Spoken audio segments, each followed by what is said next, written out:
tutti la parola, invece purtroppo non è così.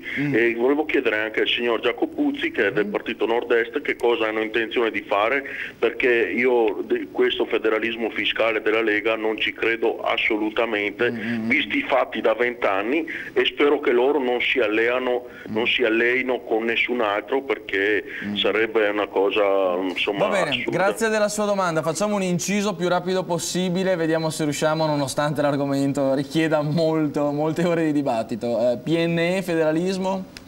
Sì, innanzitutto neanche noi assolutamente crediamo in questo federalismo, per un semplice motivo, che i soldi nello Stato italiano sono quelli, per il semplice motivo che non ha più la possibilità di stampare carta moneta, per cui ci devono spiegare dove vanno a prendere le risorse, tutto qua. Qualsiasi federalismo che uno scrive su un pezzo di carta e lo firma, gli può mettere il bel nome, federalismo, devolution, qualsivoglia cosa, ma se non ci spiegano dove tagliano le risorse e dove è il ritorno per il Veneto, per il Nord-Est, noi assolutamente non ci crediamo. Ti assicuro anche che non intendiamo allearci assolutamente con nessuno, noi andiamo dritti per la nostra strada e siamo pronti a spingere questo governo e chi ha promesso tante cose a mantenere gli impegni, e se non li manterranno noi saremo qua pronti a creare l'alternativa. Solo una curiosità, PNE in regione so che si è...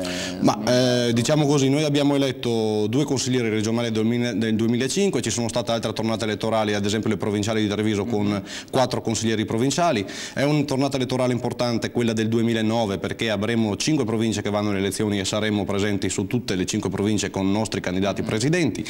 Comunque il movimento esiste, insomma, concretamente. Come? Cioè il movimento continua ad esistere? Il movimento continua ad esistere, più forte, in regione no.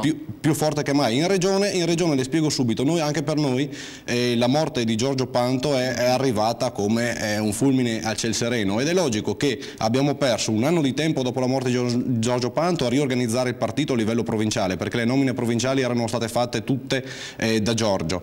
Dopodiché si è perso alla fine un altro annetto di tempo, perché c'erano 3 figure, quella di Thomas, quella di Diego Canciana e quella di Mariangelo Forgiato, 2 consiglieri regionali, che non si sapeva come collocare. Ecco che qualche problema c'è stato e lo sappiamo. Diego Canciana dissente un po' dalla linea di Mariangelo Forgiato, ma il cuore di Diego Canciana è con PNE. Ok, perfetto.